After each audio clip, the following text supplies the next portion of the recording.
Assalamualaikum warahmatullahi wabarakatuh. Selamat datang. Sebelum memulai, alangkah baiknya saya memperkenalkan nama saya.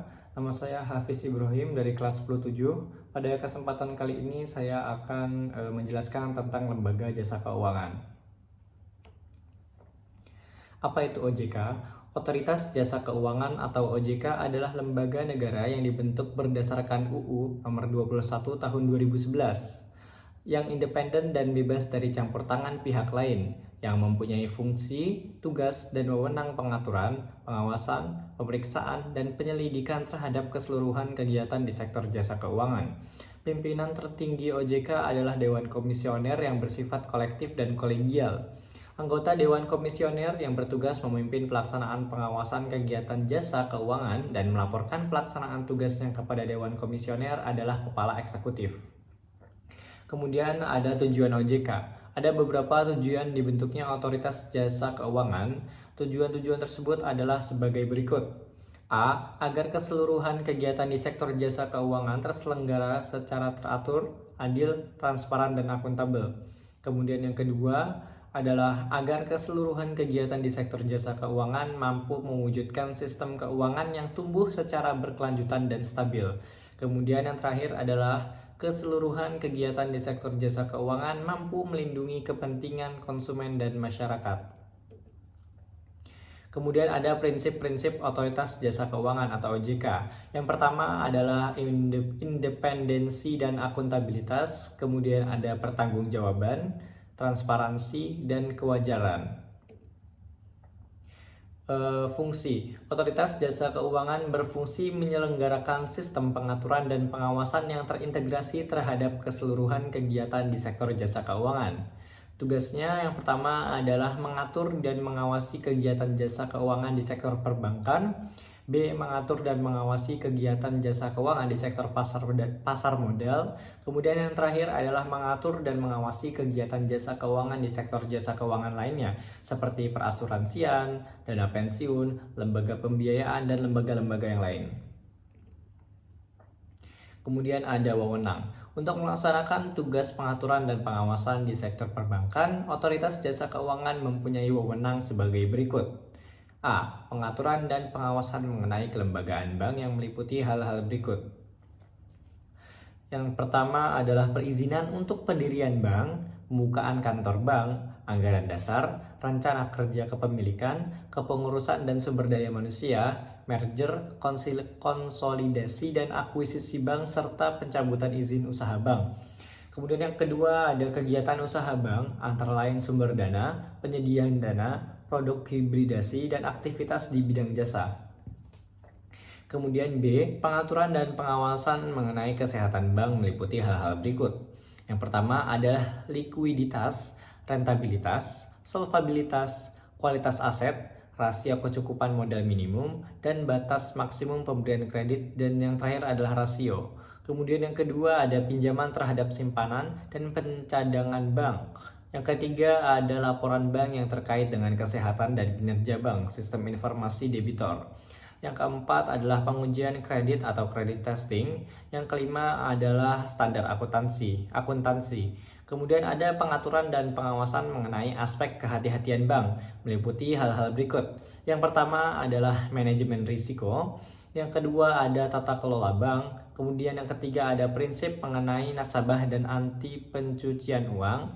Yang keempat ada pencegahan pembiayaan terorisme dan kejahatan perbankan. Kemudian yang terakhir adalah pemeriksaan bank. Untuk melaksanakan tugas pengaturan, otoritas jasa keuangan mempunyai wewenang berikut. Menetapkan peraturan pelaksanaan Undang-Undang Republik Indonesia Nomor 21 Tahun 2011. Kemudian B. Menetapkan peraturan perundang-undangan di sektor jasa keuangan. C.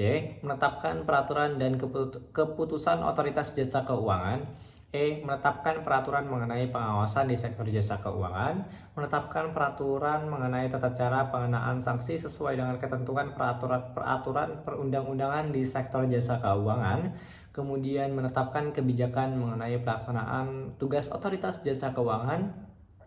Kemudian menetapkan peraturan mengenai tata cara penetapan perintah tertulis terhadap lembaga jasa keuangan dari pihak tertentu. Kemudian yang terakhir adalah menetapkan peraturan mengenai tata cara penetapan pengelola statuter pada lembaga jasa keuangan. Kemudian yang terakhir ada menetapkan struktur organisasi dan infrastruktur serta mengelola, memelihara dan menata usahakan kekayaan dan kewajiban, dan menetapkan peraturan mengenai tata cara pengenaan sanksi sesuai dengan ketentuan peraturan perundang-undangan di sektor jasa keuangan. Untuk melaksanakan tugas pengawasan otoritas jasa keuangan mempunyai wewenang sebagai berikut. A. Menetapkan kebijakan operasional pengawasan terhadap kegiatan jasa keuangan. B. Mengawasi pelaksanaan tugas pengawasan yang dilaksanakan oleh kepala eksekutif. C. Melakukan pengawasan, pemeriksaan, penyelidikan, perlindungan konsumen, dan tindakan lain terhadap jasa keuangan, pelaku, dan atau penunjang kegiatan jasa keuangan sebagaimana yang dimaksud dalam peraturan perundang-undangan di sektor jasa keuangan. D. Memberikan perintah tertulis kepada lembaga jasa keuangan dan atau pihak tertentu. E. Melakukan penunjukan pengelola statuter. Kemudian ada menetapkan penggunaan pengelola statuter. Setelah itu ada menetapkan sanksi administratif terhadap pihak yang melakukan pelanggaran terhadap peraturan undang-undang di sektor jasa keuangan. Kemudian ada memberikan dan atau mencabut. Pertama, izin usaha. Kedua ada izin orang perseorangan. Kemudian yang ketiga ada efektifnya pernyataan pendaftaran. Kemudian yang keempat ada surat tanda terdaftar. Kemudian yang kelima ada persetujuan melakukan kegiatan usaha atau pengusaha, kemudian pengesahan. Kemudian yang ketujuh ada persetujuan atau penetapan pembubaran. Dan yang terakhir adalah penetapan lain sebagaimana yang dimaksud dalam peraturan perundang-undangan di sektor jasa keuangan.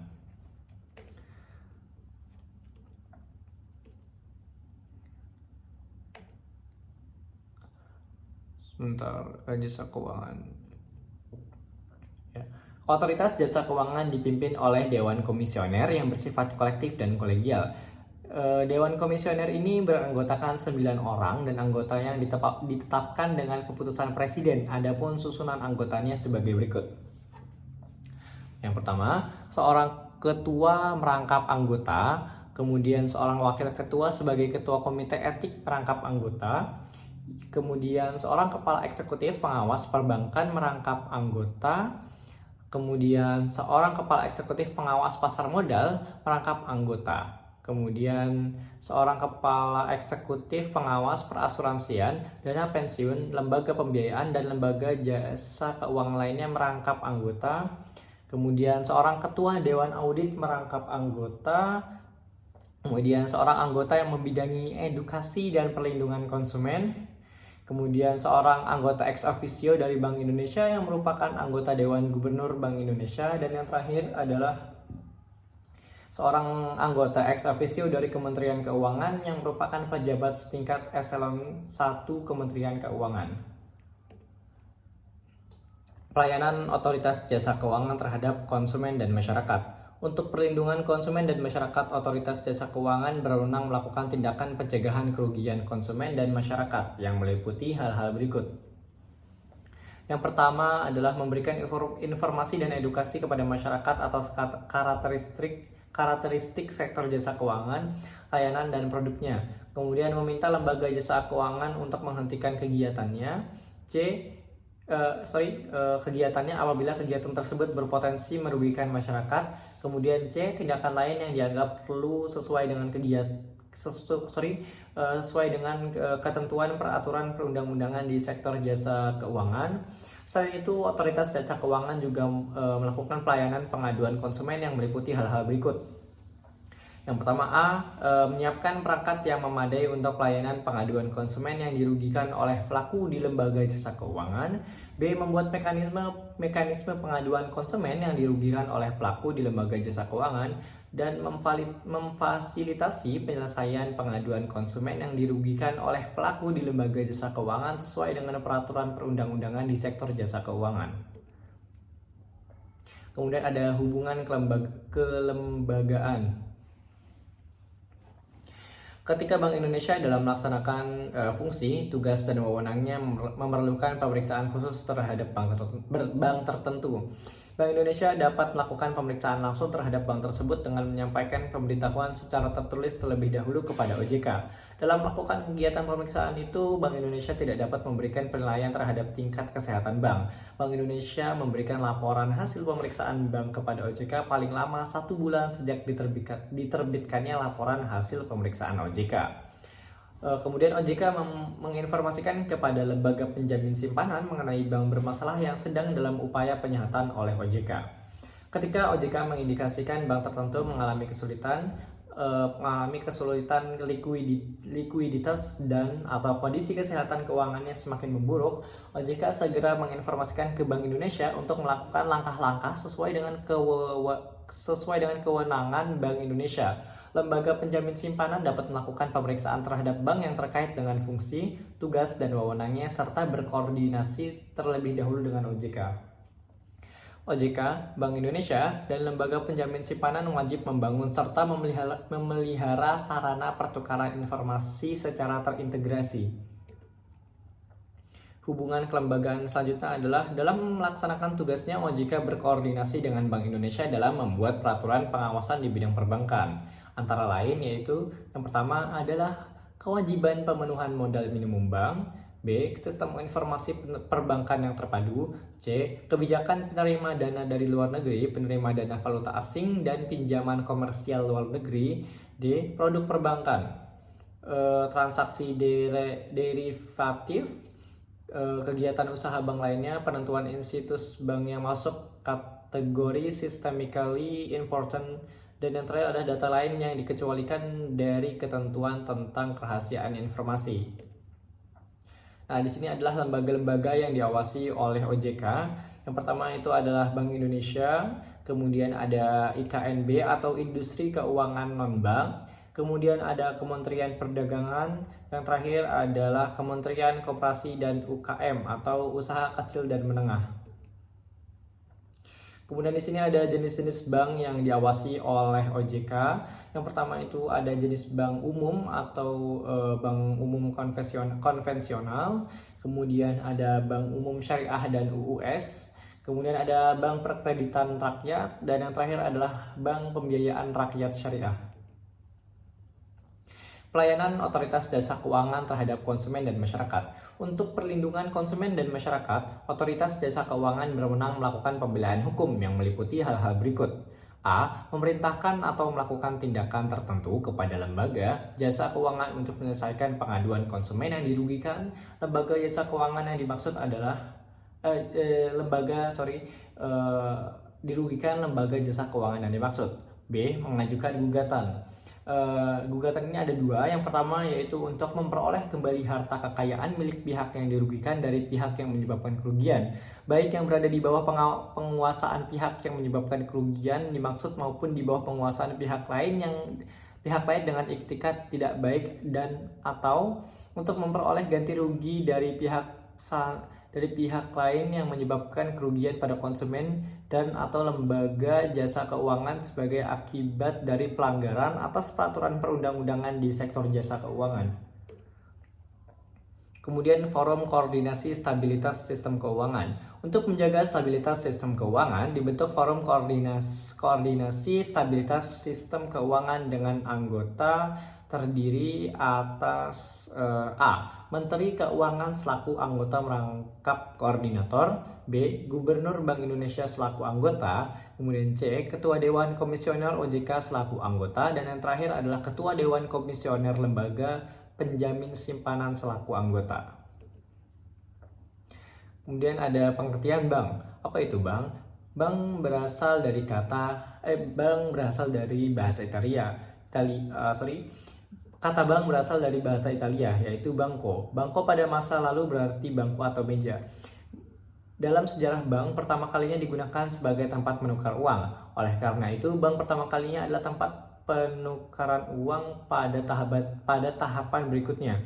Fungsi bank diperankan oleh para pandai emas atau goldsmith yang menyediakan jasa jasa menyimpan uang emas dan perak untuk menghindari pencurian. Untuk membuktikan bahwa seseorang telah menitipkan uang, dia diberi selembar kertas yang lebih populer dengan nama Goldsmith Notes.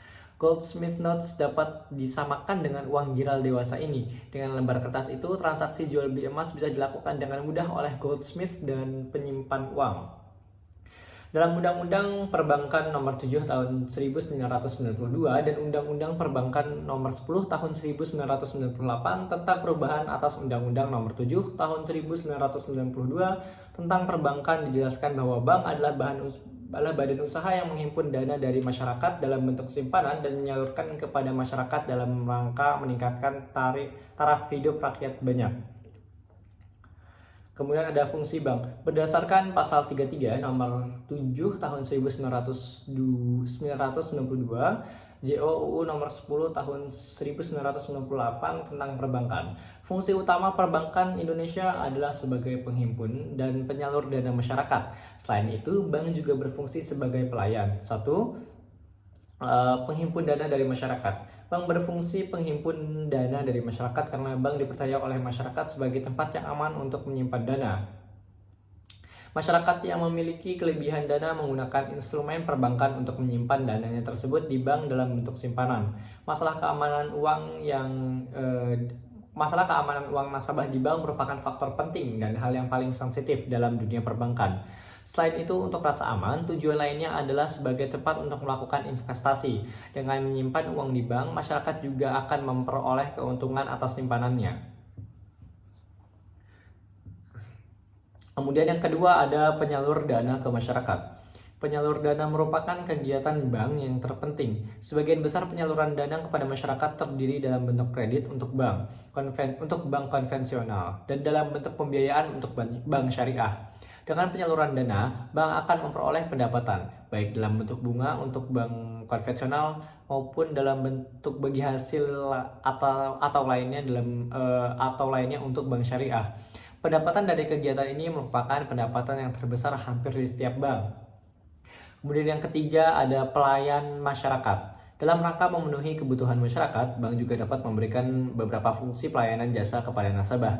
Di antaranya adalah jasa pengiriman uang atau transfer, kemudian pemindah bukuan, penagihan surat-surat berharga, clearing, letter of credit, inkaso, safe deposit box, dan garansi bank. Dalam hal ini, bank berfungsi sebagai agent of service. Nah, di sini ada beberapa jenis bank. Yang pertama adalah bank sentral. Umumnya dimiliki oleh pemerintah dan bertanggung jawab untuk mengatur kestabilan badan-badan keuangan dan mengatur kegiatan ekonomi yang tinggi dan stabil. Kemudian ada bank umum, melaksanakan kegiatan secara konvensional, sering juga disebut bank komersial. Kemudian yang ketiga ada bank syariah, bank yang menjalankan kegiatan usahanya berdasarkan prinsip syariah atau hukum Islam. Kemudian ada bank perkreditan rakyat, menerima simpanan dari masyarakat hanya dalam bentuk deposito berjangka, tabungan atau bentuk lainnya dan meminjamkan kepada masyarakat. Kemudian ada prinsip kegiatan usaha, prinsip kehati-hatian atau prudential principle. Prinsip kehati-hatian adalah suatu prinsip yang menyatakan bahwa bank dalam menjalankan fungsi dan kegiatan usahanya wajib menerapkan prinsip kehati-hatian dalam rangka melindungi dana masyarakat yang dipercayakan padanya. Menurut Pasal 2 Undang-Undang Republik Indonesia Nomor 7 Tahun 1992 tentang perbankan sebagaimana telah diubah dengan Undang-Undang Nomor 10 Tahun 1998, perbankan Indonesia dalam melakukan usahanya yang berasaskan demokrasi ekonomi dengan menggunakan prinsip kehati-hatian.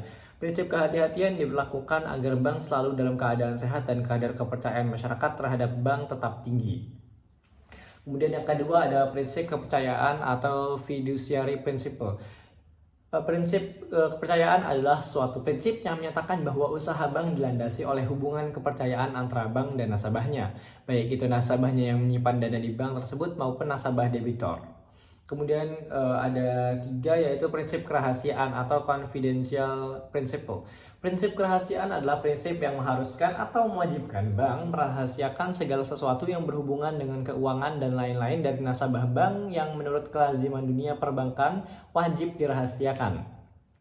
Ini penting bagi bank sendiri karena bank memerlukan kepercayaan masyarakat untuk menyimpan uangnya di bank. Kepercayaan masyarakat muncul jika bank menjamin bahwa tidak akan ada penyalahgunaan pengetahuan bank tentang simpanannya.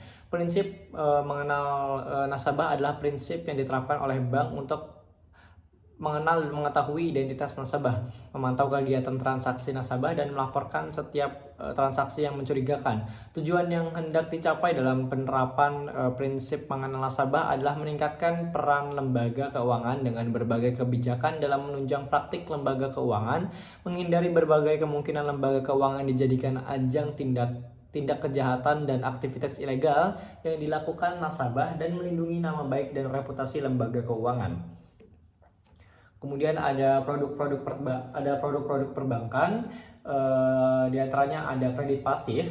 Apa itu kredit pasif? Kredit pasif adalah istilah perbankan untuk layanan pendanaan yang diberikan kepada nasabah atau peminjaman yang digunakan untuk kepentingan produktif. Contohnya adalah kredit untuk usaha, kredit modal kerja, atau pembelian surat berharga. Kemudian ada kredit aktif. Kredit aktif ini merupakan dana dari nasabah yang disetor melalui tabungan ke bank. Layanan kredit aktif memberikan sarana pinjaman untuk membantu perekonomian nasabah, tapi sifatnya tidak bergerak. Pinjaman tersebut berupa simpanan dana dari masyarakat ke bank. Contohnya adalah rekening, koran, dan reimburse. Kemudian di sini ada produk-produk bank. Yang pertama ada jual beli valuta asing, jasa penyimpanan, transfer uang, kartu debit, ATM, dan kartu kredit. Nah, di sini kita akan membahas LPS atau lembaga independen yang berfungsi menjamin simpanan nasabah. Oke. LPS merupakan suatu lembaga independen yang berfungsi menjamin simpanan nasabah, penyimpan, dan turut altifalam memelihara stabilitas sistem perbankan sesuai dengan September 2005 nomor 12 mulai beroperasi secara penuh sejak tanggal 22 September 2005, 12 bulan setelah UU LPS diundangkan tanggal 22 September 2004. Fungsi LPS yang pertama, A. Rumuskan dan menetapkan kebijakan pelaksanaan penjaminan simpanan. B. Melaksanakan penjaminan simpanan. C. Merumuskan dan menetapkan kebijakan dalam rangka turut aktif memelihara stabilitas sistem perbankan. Kemudian D. Merumuskan, menetapkan, dan melaksanakan kebijakan penyelesaian. Kemudian ada wewenang LPS. Menetapkan dan memungut premi penjaminan. B. Menetapkan dan memungut kontribusi pada saat bank pertama kali menjadi peserta. C. Melakukan pengelolaan kekayaan dan kewajiban LPS. D. Menjatuhkan sanksi administratif. Kemudian ada pasar modal. Apa itu pasar modal? Pasar modal ini yang sering disebut sebagai bursa efek adalah pasar tempat bertemunya permintaan dan penawaran dana-dana dalam jangka panjang dalam bentuk penjualan dan pembelian surat-surat berharga. Berbeda dengan pasar uang yang merupakan pertemuan antara permintaan dan penawaran dana jangka pendek, dana dari pasar modal umumnya digunakan untuk membiayai pembangunan proyek-proyek yang tidak segera menghasilkan uang, misalnya untuk pembangunan pabrik, jalan tol, dan perkembangan produk. Kemudian ada peranan pasar modal. Secara umum peran pasar modal adalah sebagai berikut. 1. Pasar modal dipandang sebagai sarana menambah modal bagi badan usaha. Perusahaan dapat memperoleh dana dengan cara menjual saham ke pasar modal. Saham itu akan dibeli oleh masyarakat umum, perusahaan lain, lembaga, atau pemerintah. Kemudian pasar modal dipandang sebagai sarana pemerataan pendapatan. Setelah jangka waktu tertentu, saham-saham yang telah dibeli akan memberikan dividen atau bagian dari keuntungan perusahaan kepada para pembelinya. Oleh karena itu, penjualan saham melalui pasar modal dapat dianggap sebagai sarana pemerataan pendapatan. Kemudian yang ketiga ada pasar modal dipandang sebagai sarana penciptaan kesempatan kerja. Keberadaan pasar modal dapat mendorong muncul dan berkembangnya industri lain dan berdampak pada terciptanya kesempatan kerja. Lembaga penunjang pasar modal ada Bapepam, Bursa Efek, lembaga clearing, underwriter, notaris, dan konsultan hukum. Kemudian masuk ke asuransi, berdasarkan pasal 246 Kitab Undang-Undang Hukum Dagang atau KUHD, disebutkan asuransi atau pertanggungan adalah suatu perjanjian dengan mana seseorang penanggung mengikatkan diri kepada seorang tertanggung dengan menerima suatu premi untuk penggantian kepadanya karena suatu kerusakan atau kehilangan keuntungan yang diharapkannya yang mungkin akan dideritanya karena suatu peristiwa yang tidak tentu. Pengertian pihak tertanggung adalah pihak yang mengasuransikan dan mempercayakan miliknya atas suatu risiko yang mungkin terjadi. Kemudian fungsi asuransi. Fungsi asuransi ini terbagi menjadi dua, ada fungsi utama dan fungsi sekunder. Fungsi utama yaitu mengalihkan atau membagi risiko dan pengumpulan dana. Melalui asuransi, seseorang atau perusahaan dapat mengalihkan atau membagi risiko yang kemungkinan terjadi atas hidup dan harta benda karena sesuatu yang tidak pasti, kepada perusahaan asuransi. Adapun mengenai pengumpulan dana, premi atau pembayaran yang diterima akan dihimpun perusahaan asuransi sebagai dana membayar risiko yang terjadi. Kemudian B, ada fungsi sekunder. Fungsi sekunder asuransi antara lain mendorong pertumbuhan usaha, adanya keamanan sehingga tertanggung dapat berkonsentrasi pada usahanya. Pencegahan kerugian melalui identifikasi berbagai risiko potensial, pengendalian kerugian dan manfaat sosial yaitu mempercepat pemulihan perekonomian. Kemudian ada peran asuransi antara lain sebagai berikut. 1. Memberikan keamanan. Asuransi menyediakan dukungan keuangan dan mengurangi ketidakpastian dalam bisnis dan kehidupan seseorang. Asuransi menjadi pelindung atas kehilangan atau kerusakan yang tiba-tiba terjadi. Kemudian B, menghasilkan sumber dana. Premi yang dikumpulkan dari nasabah. C adalah mendorong pertumbuhan ekonomi. Kemudian ada fungsi asuransi. Asuransi sosial atau asuransi wajib. Warga negara harus ikut serta asuransi ini. Maksud dan tujuan asuransi sosial untuk menyediakan jaminan dasar bagi masyarakat dan tidak untuk keuntungan komersial. Contohnya BPJS atau Badan Penyelenggara Jaminan Sosial Kesehatan. B, ada asuransi sukarela. Dari segi objek dan bidangnya usahanya yaitu sebagai berikut. A. Asuransi orang. Meliputi asuransi jiwa, asuransi kecelakaan, asuransi kesehatan, asuransi beasiswa, dan asuransi hari tua. B, ada asuransi umum atau asuransi kerugian. Mencakup asuransi untuk harta benda, kepentingan keuangan, dan tanggung jawab hukum. Objek pertanggung asuransi ini adalah harta atau milik seseorang. Kemudian ada C, perusahaan reasuransi umum. Reasuransi merupakan pengalihan sebagian resiko kepada penanggung lain yang dilakukan oleh penanggung pertamanya karena risiko yang dirasakan terlalu besar. Contohnya PT Reasuransi Nasional Indonesia. Kemudian yang terakhir adalah perusahaan asuransi sosial. Bidang usaha perusahaan ini menanggung risiko finansial masyarakat kecil kurang mampu. Perusahaan ini diselenggarakan oleh pemerintah, contohnya PT Jasa Raharja. Kemudian ini ada produk-produk asuransi. Yang pertama ada asuransi jiwa, asuransi kesehatan, asuransi kendaraan, asuransi pendidikan, dan asuransi properti. Kemudian ada dana pensiun. Apa itu dana pensiun? Berdasarkan Undang-Undang Nomor 11 Tahun 1992 tentang dana pensiun. Disebutkan dana pensiun adalah badan hukum yang mengelola dan menjalankan program yang menjanjikan manfaat pensiun. Lembaga yang mengurus pertanggungan pensiun disebut lembaga dana pensiun. Kemudian fungsi dana pensiun yang pertama adalah menyediakan dana atau yang pertanggungan apabila peserta meninggal dunia atau mengalami kecelakaan sebelum mencapai usia pensiun. Dana pensiun dihimpun dari para peserta dalam bentuk tabungan bagi keperluan peserta di hari tua yang akan dibayarkan setelah peserta mencapai usia pensiun. Perannya yang pertama adalah penyediaan biaya hidup di hari tua melalui dana pensiun. Terjadi pemeliharaan kesinambungan penghasilan pada hari tua bagi peserta.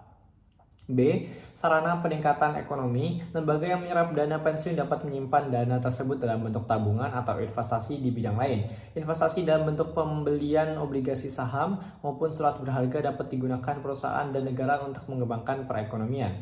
Penambah motivasi dan ketenangan kerja, adanya dana pensiun membuat karyawan dapat bekerja dengan tenang sekaligus memiliki motivasi sehingga dapat meningkatkan produktivitas.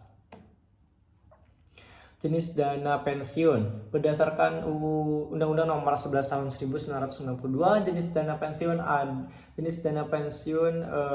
pemberi kerja dan dana pensiun lembaga keuangan. Pertama, dana pensiun pemberi kerja atau DPPK merupakan lembaga dana pensiun yang dibentuk oleh orang atau badan yang mempekerjakan karyawan. B. Dana pensiun lembaga keuangan atau DPLK merupakan dana pensiun yang dibentuk oleh bank atau perusahaan asuransi jiwa untuk menyelenggarakan program pensiun iuran yang pasti bagi masyarakat umum. Kemudian ada produk-produk dari dana pensiun ini. Umumnya produk dana pensiun yang ditawarkan oleh DPLK adalah jiwa, produk pensiun dengan konsep tabungan dan produk pensiun plus asuransi. A. Dana pensiun dengan konsep tabungan memiliki karakteristik berbentuk setoran tabungan selama masa kepesertaan tidak dilindungi oleh asuransi jiwa dan manfaat pensiun terbesar total iuran dan hasil investasinya. B. Dana pensiun plus asuransi jiwa memiliki karakteristik berbentuk setoran tabungan selama masa kepesertaan dilindungi asuransi jiwa dan manfaat pensiun yang akan diterima sebesar manfaat asuransi bila peserta meninggal dunia sebelum memasuki usia pensiun atau total iuran ditambah hasil investasi apabila telah memasuki usia pensiun. Kemudian ada lembaga pembiayaan. Indonesia sebagai negara yang sedang berkembang dalam bidang ekonomi membutuhkan dana yang tidak sedikit, terutama bagi berbagai perusahaan yang ingin meningkatkan kapasitas produksi dan jasanya. Secara konvensional, kebutuhan dana ini ditunjang oleh lembaga perbankan dalam bentuk kredit. Namun, akses akan dana bank yang terbatas membuat peningkatan kebutuhan akan pembiayaan membuat lembaga perbankan tidak dapat memenuhinya. Kemudian ada perannya lembaga pembiayaan. Para pelaku bisnis dapat memperoleh dana atau modal yang dibutuhkan melalui lembaga pembiayaan. Keberadaan lembaga pembiayaan ini sangat penting karena fungsinya yang mirip bank. Menurut Panjaitan pada 2013, dalam praktiknya sekarang ini lembaga pembiayaan banyak dimanfaatkan pelaku bisnis ketika membutuhkan dana atau barang modal untuk kepentingan perusahaan. Jenis-jenis lembaga pembiayaan itu ada perusahaan pembiayaan, perusahaan modal ventura, kemudian perusahaan pembiayaan infrastruktur, kemudian asuransi pendidikan. Kemudian ada penggadaian. Menurut Kitab Undang-Undang Hukum Perdata pasal 1150,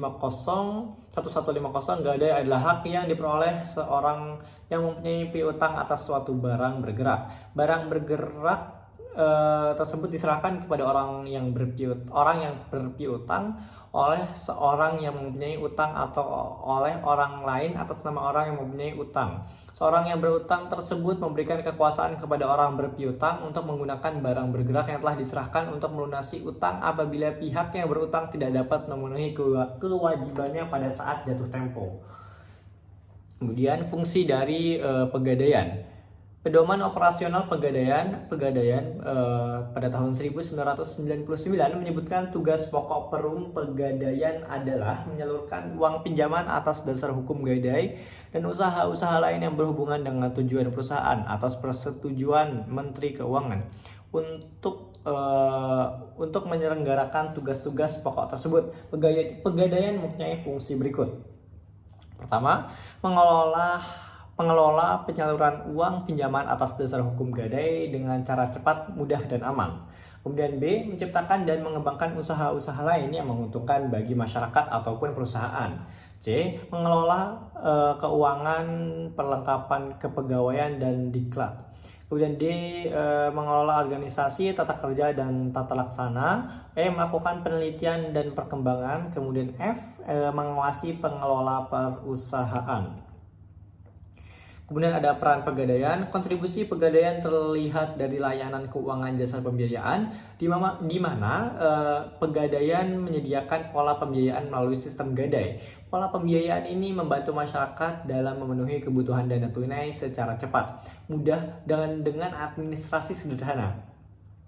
Kehadiran pegadaian di tengah masyarakat juga dapat digunakan untuk memajukan perekonomian masyarakat, khususnya pengembangan ekonomi kerakyatan. Ciri khas ekonomi kerakyatan adalah adanya usaha berskala mikro, kecil, dan menengah atau UKM. Kemudian ada jenis pegadaian. Pegadaian dibedakan atas pegadaian konvensional dan pegadaian syariah. Pegadaian konvensional ada suatu lembaga pemerintahan yang diberikan uang pinjaman kepada nasabah atau dasar hukum gadai. Kemudian pegadaian syariah adalah suatu lembaga keuangan atau divisi dari pegadaian yang memberikan uang pinjaman kepada nasabah yang sesuai dengan prinsip-prinsip syariah Islam. Kemudian ada produk-produk pegadaian. Yang pertama ada pemberian pinjaman, ada penitipan barang, penaksiran nilai barang, dan ada kredit dan gold counter atau penjualan uang. Atau penjualan emas. Nah, kemudian di sini ada quotes financial inspiration dari Steve Burkholder, yaitu jika kamu menabung, kamu akan berhasil.